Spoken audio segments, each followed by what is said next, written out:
बचपन से ही मेरे मन में था कि मैं समाज के लिए कुछ करूं। और जब समाज के लिए कुछ करने की सोची, जिस दिन मैं अपने सीए के प्रोफेशन में कंफर्टेबल हुआ, जब मुझे लगा कि हाँ, अब मेरी रोजी रोटी आराम से चल सकती है, तभी मैंने सोचा कि समाज के लिए काम करना चाहिए। तो ये लगा कि समाज में अगर सबसे महत्वपूर्ण कार्य अगर कोई है, तो वो है युवा पीढ़ी को ठीक से शिक्षित करना, प्रशिक्षित करना और उनको रोजगार के साथ जोड़ना।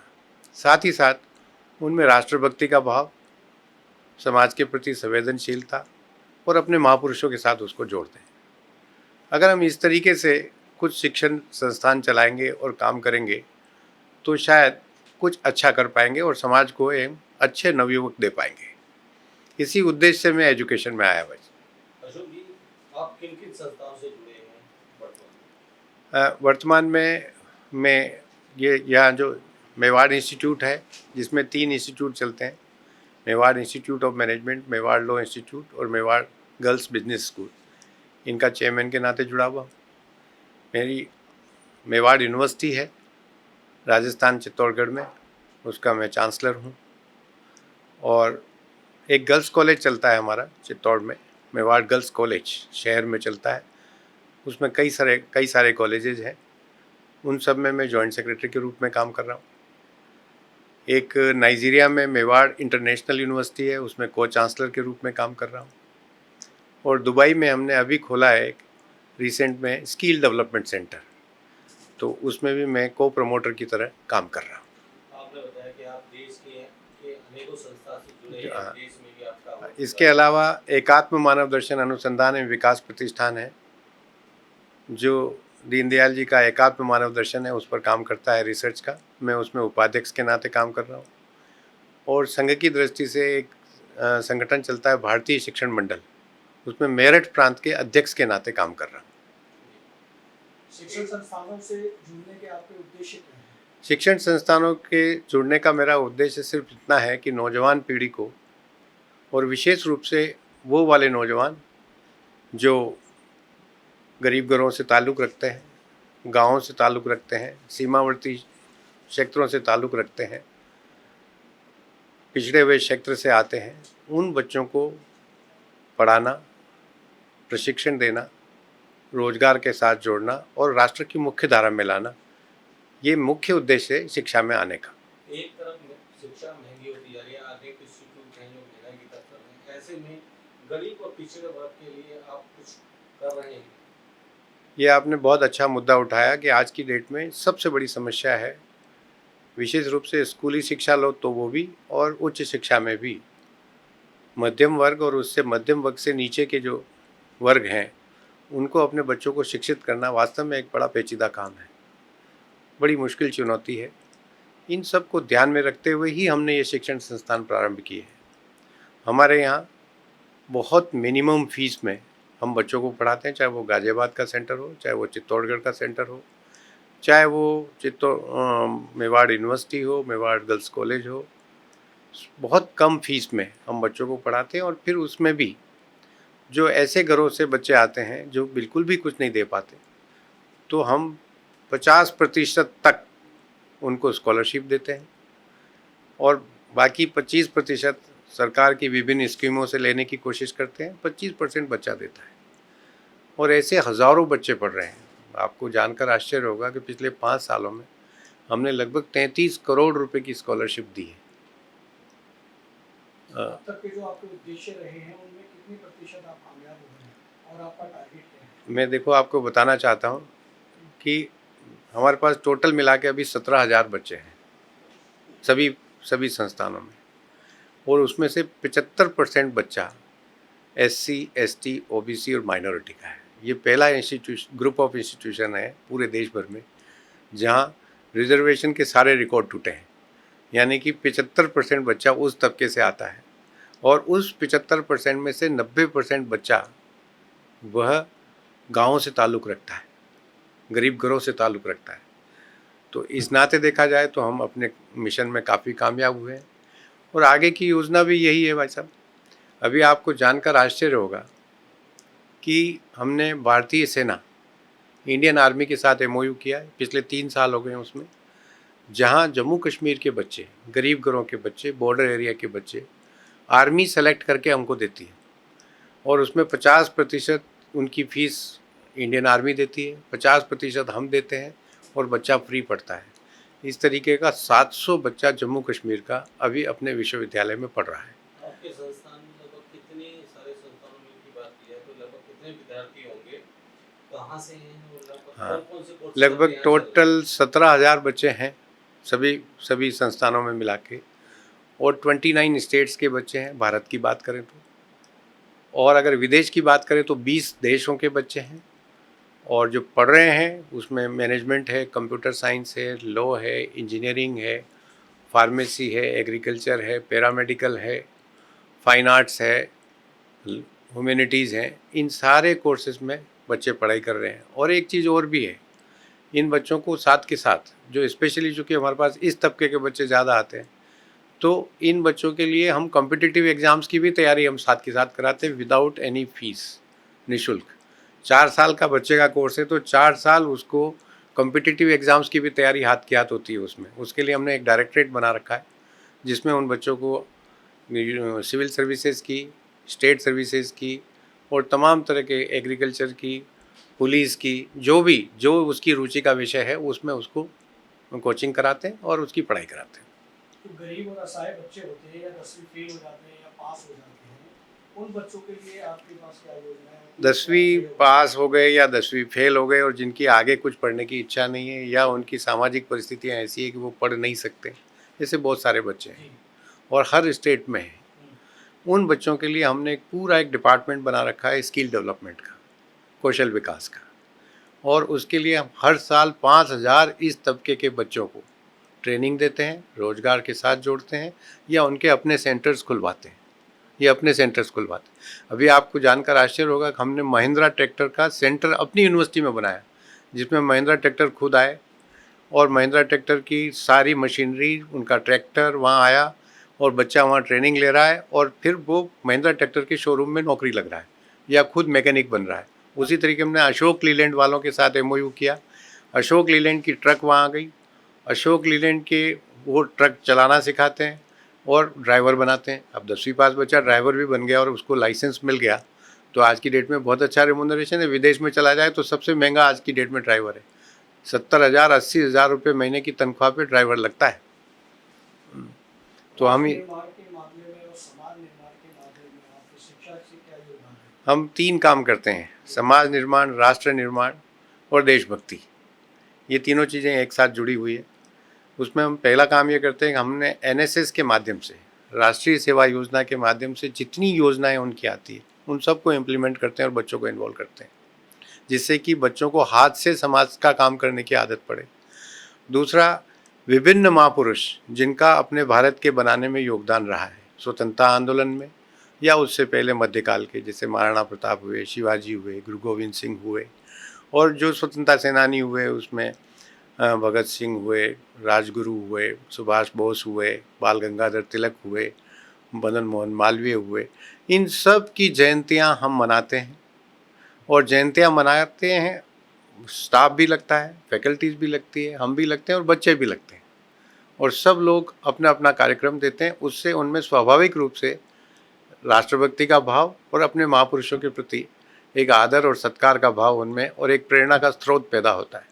तीसरा, हमारे पास NCC है, तो NCC में कैडेट बनाते हैं और उनको अनुशासन सिखाते हैं। ये तीनों काम करते हैं। समय समय पर अच्छे डॉक्टर्स को बुलाना, अच्छे मनोवैज्ञानिकों को बुलाना, ड्रामा कंपनियों को बुलाना, जिससे कि विभिन्न सामाजिक विषयों पर वो अपना प्रस्तुतिकरण करें और प्रस्तुतिकरण करने के बाद उन बच्चों में संस्कार पैदा हो। ये हम लोग करते हैं। इवन हम यहाँ, आपको आश्चर्य होगा, आपने तो कवर भी किया होगा, यहाँ राम कथा हुई 2-3 बार, यहाँ गांधी कथा हुई है। ऐसे हमने बहुत ड्रामा कंपनियों से, नाटक कंपनियों से करते हैं कि विभिन्न विषयों पर आप लाओ, अच्छी मूवीज़ दिखाते हैं जिससे कि बच्चों में संस्कार पैदा हो। अभी आज की डेट में एक बहुत बड़ी समस्या है बच्चों के अंदर। बच्चा एक तो इंटरनेट के साथ जुड़ रहा है, जो अच्छा काम कर रहा है वो तो ठीक है, लेकिन इसमें नेगेटिव काम भी बहुत कर रहा है। और दूसरा, वो नशे के साथ जुड़ रहा है, तो उसको नशे से दूर रखना, इंटरनेट से दूर रखना, इसके लिए उसको अच्छे स्वस्थ मनोरंजन की सेवाएं देना, अच्छे स्पोर्ट्स, अच्छे गेम्स, अच्छी मूवीज़, अच्छे ड्रामा कराओगे तो बच्चा इन चीज़ों से दूर रहेगा।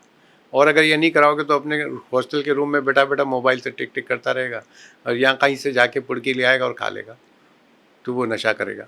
ये एक बहुत बड़ी समस्या आज की डेट में आ रही है, तो इसके लिए भी हम पूरा सजग हैं और अपने लेवल पर पूरी कोशिश कर रहे हैं। वर्तमान शिक्षा प्रणाली के अंदर बच्चा पढ़ते लिखता है, आगे जाता है, उसको उद्योगों और व्यापारिक संस्थाओं में उचित नौकरी नहीं मिल पाती है। ऐसे में या उसके कहीं बच्चे में थोड़ी कमी रह जाती है, उसको पूर्ण करने के लिए क्या सहायता? ये बहुत अच्छा विषय आपने लिया है। देखिए, ये बात बिल्कुल सोलियाना सत्य है कि बच्चा जब एजुकेशनल इंस्टीट्यूशन से निकलता है तो वो इंडस्ट्री के लिए मिसफिट होता है। इंडस्ट्री को क्या चाहिए, हम क्या निकाल रहे हैं, उसमें एक ज़मीन आसमान का अंतर है और इस चीज़ को हम लोग सब महसूस कर रहे हैं। इसके इसके 3 उपाय हैं। पहला उपाय कि एक तो सभी जैसे यूजीसी है या तमाम जो एजुकेशन के गवर्नमेंट ऑफ इंडिया की बड़ी इंस्टीट्यूशंस हैं जो कि नीति निर्धारण करते हैं, पॉलिसीज़ बनाते हैं, उनको इस बात का ध्यान रखना चाहिए कि ज़माने के हिसाब से शिक्षा देना। आज की इंडस्ट्री को कैसी शिक्षा चाहिए, वैसे सिलेबस हमें टाइम टू टाइम चेंज करने चाहिए, जिससे कि वो बच्चा वही पढ़ाई करे जिसकी कि आगे उपयोगिता हो, पहला। दूसरा, बच्चे के व्यक्तित्व के विकास पर विशेष ध्यान देना चाहिए। उसकी पर्सनैलिटी डेवलपमेंट साथ के साथ होनी चाहिए। अब ये जो हमने महापुरुषों की जयंतियों का कार्यक्रम किया, उसमें बच्चे से बुलवाते हैं। बच्चा हिंदी में बोले, अंग्रेजी में बोले, माइक पर आए, डायस पर आए और बोले।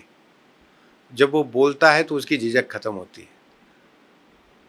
किसी में अगर वो उपयोगिता पैदा हो गई तो 2 काम। और तीसरा, आज की डेट में बच्चे में विनम्रता पैदा करना।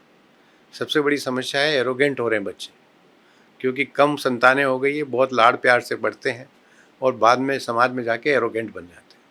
तो उनमें एक विनम्रता का भाव आए, मिठास का भाव आए, अच्छे से बोले।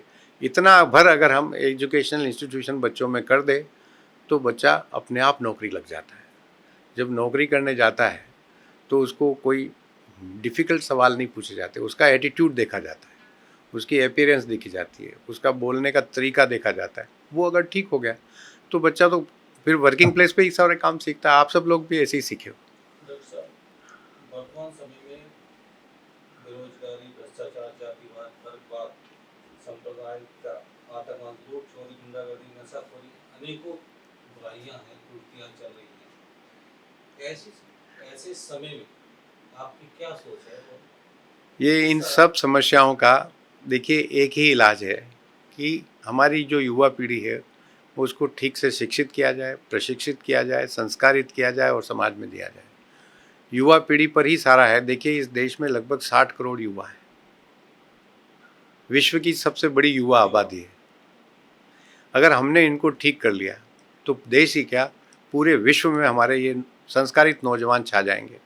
सिर्फ और सिर्फ उनको ठीक से, मैं आपके माध्यम से भारत सरकार से, राज्य सरकारों से अपील करता हूँ कि आप तमाम तरह की वेलफेयर स्कीम चलाते हैं, बहुत अच्छा है, आपको मुबारक, आप चलाइए उसको, लेकिन आप शिक्षा पर ध्यान दीजिए।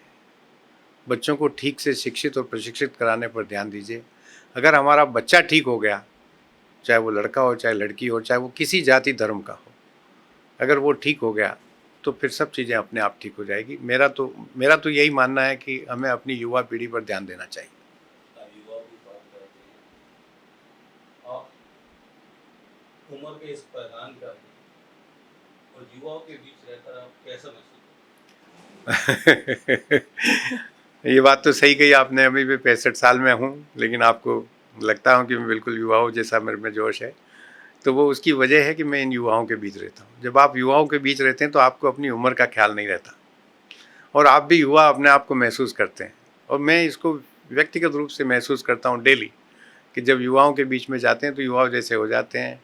एक युवाओं में एक विशेष तरह की एनर्जी होती, ताकत होती, शक्ति होती है और उसको पहचानने की ज़रूरत है और उसको चैनलाइज करने की ज़रूरत है। एक बार अगर आप उसको लगा दीजिए, उनकी ताकत का एहसास आपको हो जाएगा। वो क्या है, भगवान ने एक गजब की भेंट दी है और हम भाग्यशाली है कि हमारे देश में 60 करोड़ से ऊपर युवा है। जिस देश में इतने युवा हों, वो विश्व पे क्यों नहीं चाहेगा, विश्व शक्ति बनेगा ही बनेगा। आपकी भविष्य की योजना? मेरे भविष्य की योजना ये है कि देखिए, एक तो मैं मेरे मन में बहुत बड़ी इच्छा है कि भाई जब हम गरीब बच्चों का, पिछड़े हुए बच्चों का काम कर रहे हैं, तो एक बड़ा हिस्सा वो भी है इस देश का जिसमें विकलांग बच्चों के लिए भी हम कुछ करें, और विकलांग बच्चों के लिए भी हमें एक कुछ अच्छे जो कि किसी न किसी तरीके से उनको कोई है उनमें कमी, तो उसको वो कमी महसूस ना हो और उसको भी एजुकेशन दे। तो विकलांगों के लिए एक अलग से एक छोटा सा इंस्टीट्यूशन बने, ये मेरी इच्छा है।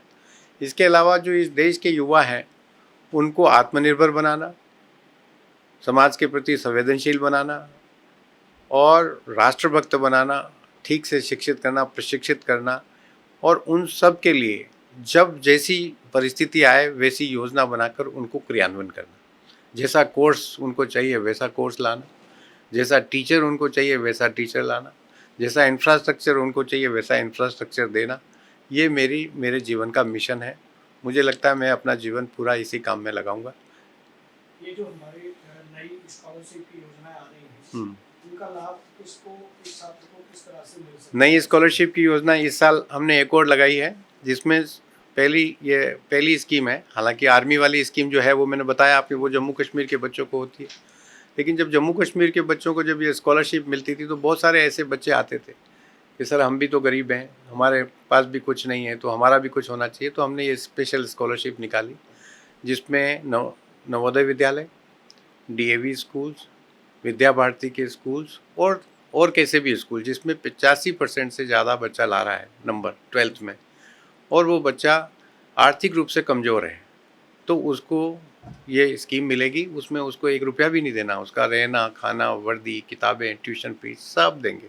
50% यूनिवर्सिटी देगी, 50% मोतीलाल ओसवाल ग्रुप, जो बहुत बड़ा ग्रुप है फाइनेंशियल सर्विसेज का, वो देंगे। और ये मैं यहीं नहीं रुकने वाला हूँ, ऐसी मैं कई तरह की कंपनियाँ खोज रहा हूँ, जिससे कि ये पहले साल 100 है, अगले साल ये 200 स्कीम हो, 200 बच्चों की होगी, उसके अगले साल 300 बच्चों की होगी, और ऐसे करके मेरा प्लान है कि 2000 बच्चे हर साल इस तरह की स्कीमों में 85-90% वाले बच्चे फ्री पढ़ने अपने यहाँ आए, गरीब घरों के, गांव के, और वह शहरों के बच्चों के बराबर की शिक्षा ले, प्रशिक्षण ले और अच्छी नौकरी पाए। वर्तमान में मेवाड़ यूनिवर्सिटी में कितने विद्यार्थी पढ़ाई कर रहे हैं? मेवाड़ यूनिवर्सिटी कैंपस की बात करें तो गंगरार चित्तौड़गढ़ में कैंपस है, और उसमें अभी लगभग 11,000 बच्चे पढ़ रहे हैं। अभी आपने मोतीलाल ओसवाल फाउंडेशन का जिक्र किया, जी, मोतीलाल फाउंडेशन एक बहुत बड़ी फाइनेंशियल इंस्टीट्यूशन कंपनी है सर। उन्होंने ये फाउंडेशन बनाया है। ये कई हज़ार करोड़ की कंपनी, शेयर बाज़ार का काम करती है और लाखों इन्वेस्टर्स को वो फ़ायदा पहुंचवाती है। वो मेरे दोस्त हैं मोतीलाल ओसवाल, जो इनके प्रमोटर्स हैं, चार्टर्ड अकाउंटेंट हैं, वो बम्बई में रहते हैं, रहने वाले राजस्थान के हैं। और उनके साथ मेरी बात हुई, उनको मैं यूनिवर्सिटी लेके गया, फिर वो बहुत खुश हुए और उन्होंने कहा कि अपन दोनों मिलके 100 बच्चों को इस साल करते हैं, फिर धीरे धीरे करके उसको और आगे बढ़ाएंगे। कभी भारत से आते हुए देखा आपने फ्री कानूनी सलाह का भी वो? हाँ, वो हमारे यहाँ चलती है फ्री कोर्ट। देखिए सर, जो हमारी तो अपनी इच्छा है और कि देश का कोई भी बच्चा, चाहे वो किसी भी स्तर का हो, उसको शिक्षा से वंचित नहीं रहना चाहिए। सरकार कहती है भोजन से वंचित नहीं रहना चाहिए, वो भोजन दे, हम लोग शिक्षा दें, संस्कार दें, आत्मनिर्भरता पैदा करें, और उसको जो अपना कमा कर खुद खड़ा हो, ऐसी स्थिति में उसको लाए। आप एक अच्छे युवक नौजवान और एक अच्छे राष्ट्र निर्माण के लिए जो भूमिका निभा रहे हैं, उसके लिए आपका बहुत बहुत धन्यवाद। धन्यवाद। आप सब लोगों का आशीर्वाद चाहिए, शुभकामनाएं चाहिए, ये काम आगे बढ़ेगा, मुझे पूरा पक्का विश्वास है। संदेश समाज के लिए, युवाओं के लिए और अभिभावकों के लिए क्या संदेश है? अभिभावकों के लिए मेरा यही संदेश है कि बच्चे को उसके मन की जो इच्छा है वो वाली पढ़ाई करवाए। उस पर पढ़ाई न थोपे कि तू डॉक्टर बन जा, तू इंजीनियर बन जा, तू वकील बन जा। अरे वो तो बहुत अच्छा म्यूजिशियन बनना चाहता है, बहुत अच्छा एक्टर बनना चाहता है, आप उसको क्यों बिना बात उसको वकील बना रहे हो? जो वो पढ़ना चाहे पढ़ाए। काम, पढ़ाई कोई ख़राब नहीं है, काम कोई ख़राब नहीं है, काम को करने वाला ख़राब होता है। काम तो बहुत अच्छा है। आज एक अच्छा हेयर ड्रेसर है, उसके यहाँ पे भी लाइन लगी हुई। एक अच्छा कपड़े की इस्त्री करने वाला है उसके यहाँ पे भी लाइन लगी हुई है, एक अच्छा टेलर है उसके यहाँ पे भी लाइन लगी हुई है। परफेक्शन काम में होना चाहिए। बच्चे को कोई भी काम करे बिल्कुल परफेक्शन के साथ करना सिखाओ तो वो हो जाएगा, काम कोई ख़राब नहीं है। ये मैं अभिभावकों को कहना चाहता हूँ। मत थोपो उस पर, उसको स्वाभाविक रूप से जीने दो ज़िंदगी को। और मैं नौजवान बच्चे को तो कहता हूँ कि ये पूरा विश्व तुम्हारा है। 75 करोड़ युवा आज की देश में, हमारे देश में हो गए हैं और अगले 5 साल तक ये संख्या बराबर बनी रहेगी। अगले 20 साल तक पूरे विश्व में छा जाओ। आज आपने पढ़ा होगा अखबार में, सबसे ज़्यादा जो फॉरेन एक्सचेंज हमारे पास देश में आ रहा है वो कोई एक्सपोर्ट से नहीं आ रहा है, वो आ रहा है हमारे जो लोग बाहर काम कर रहे हैं, वो जो पैसा अपने माँ बाप को भेज रहे हैं वो RBI में जमा हो रहा है। इससे हमारा फॉरेन एक्सचेंज रिजर्व बढ़ रहा है। और अभी तो क्या है, हमारे 2% लोग भी बाहर नहीं गए। अगर हम इन बच्चों को पढ़ा लिखा के अगर बाहर भेजना शुरू कर दिया तो हमारा फॉरेन एक्सचेंज रिजर्व तो वैसे ही बहुत स्ट्रांग हो जाएगा। मोदी जी कह रहे हैं कि हम विश्व की तीसरी अर्थव्यवस्था बनेंगे, मैं कह रहा हूँ हम विश्व की प्रथम अर्थव्यवस्था बनेंगे अगले 25 साल में। विश्व की सबसे बड़ी आर्थिक शक्ति बनने वाले हैं, विश्व की सबसे बड़ी राजनीतिक शक्ति बनने वाले हैं, हम बनेंगे। सिर्फ और सिर्फ हमें अपने युवाओं को मजबूत करना है, बस। धन्यवाद, बहुत बहुत धन्यवाद। जय हिंद, जय भारत। अगर आप ये वीडियो YouTube पर देख रहे हैं तो हमारे चैनल को सब्सक्राइब करें और बेल आइकन को दबाना ना भूलें। अगर आप Facebook पर ये वीडियो देख रहे हैं तो हमारे पेज को लाइक करें।